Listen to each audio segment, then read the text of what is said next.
Well, the family of an Ohio teen is warning other parents about the deadly TikTok challenge that took the life of their 13-year-old. Right now, UT Health Austin's contact tracing department is in desperate need of help. The new law requires cities to at least enforce the state's ban on camping, but they could have even stricter rules. Austin firefighters dealt with 50+ water-related calls, including several rescues. Workers with the airport say increased flight schedules and new routes are leading to an increase in passengers. Good evening, I'm Nabil Remadna. 4 days after testing positive for COVID-19, Governor Greg Abbott announces he has now tested negative. State lawmakers are preparing to vote Monday to take steps to make schools safer. It's legislative priority this year. Good morning, the time 4:41. Well, if your commute this morning takes you through I-35, as you sit in congestion, just think about this. One day soon, there could be major improvements coming to the road. Austin City Council is looking over a nearly $5 billion plan. Today, Travis County Commissioners will roll out the red carpet for the new Tesla factory. A little surprised by that price tag, though. In Austin, though? Not so much, you're right.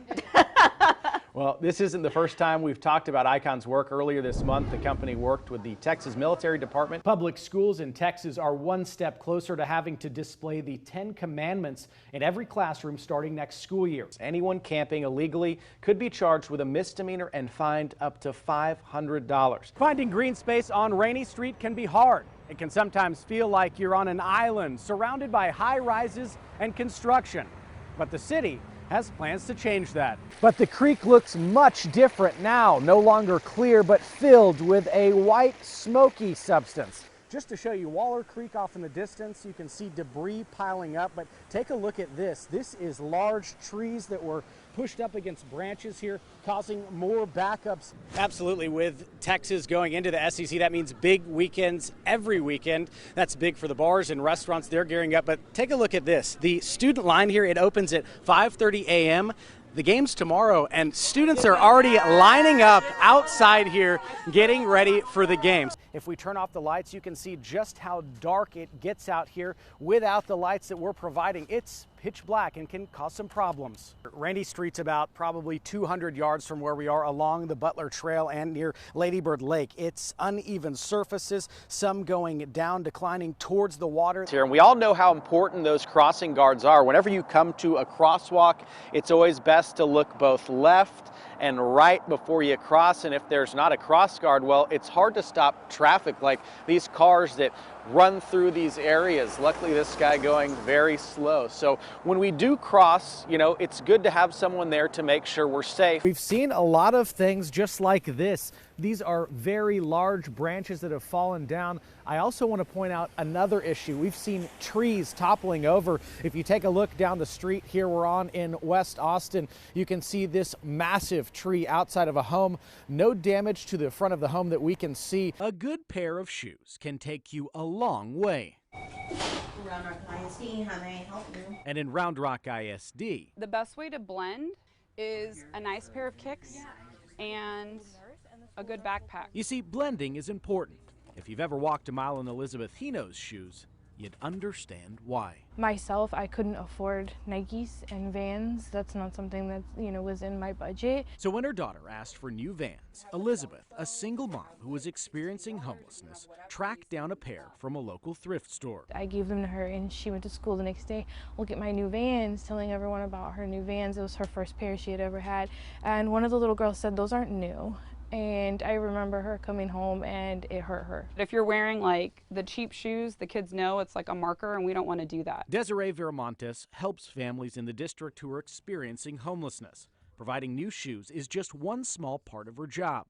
You'll also find her making sure students get food for the weekend, maybe some art supplies, or a new blanket. We have weighted blankets, quilted blankets, fleecy blankets. In Round Rock ISD, there are currently hundreds of students who are experiencing homelessness. I've never had 703 in November. I've never seen numbers like this. Let that sink in.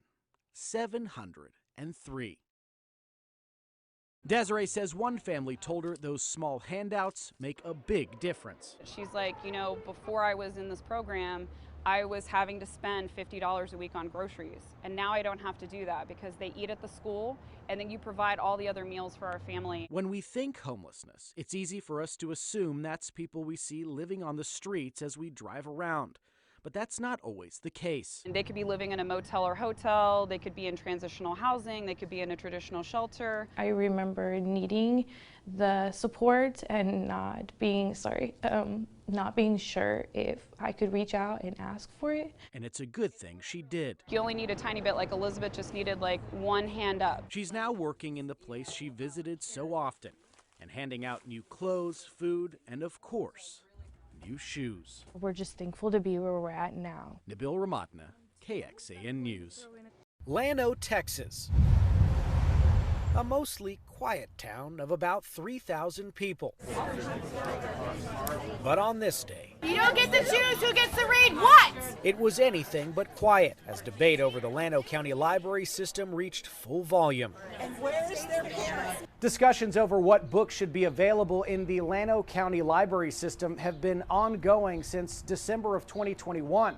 Personally, I don't really want the library to be closed, but if that's the only way that we can keep smut and stuff out of our children's hands, then close the library. Irvin Light concerned over books he says are inappropriate for kids. He was hoping those books would be removed. When you have sexually explicit material in an area where a 5-year-old can get a hold of it, that's wrong. Suzette Baker. Because it's our basic right. It's everybody's right in America to pick up a book and read whatever book you want. A former librarian in the county. She was fired after she says she didn't remove some books. In their opinion, if they say a book like this, which is a YA plus book, which has more adult things in it, if they don't want their children to read that, then they need to come to the library with their children. This dispute ultimately led to a special meeting Thursday in Commissioner's Court. This action item will include discussion and action regarding the continued employment and/or status of the Llano County Library System employees and the feasibility of the use of the library premises by the public. About whether to continue or cease operations of the current Llano County Library System. These materials cannot be in that library. It's destroying my family. Y'all are public servants, and I believe that the large majority of Llano County wants to keep this library. Commissioners then broke off into a private meeting to discuss, as some broke out into song. After about 30 minutes of discussion, the decision was made. We have ruled to remove the agenda item. The library will remain open. We will try this in the courts, not through social media or through news media.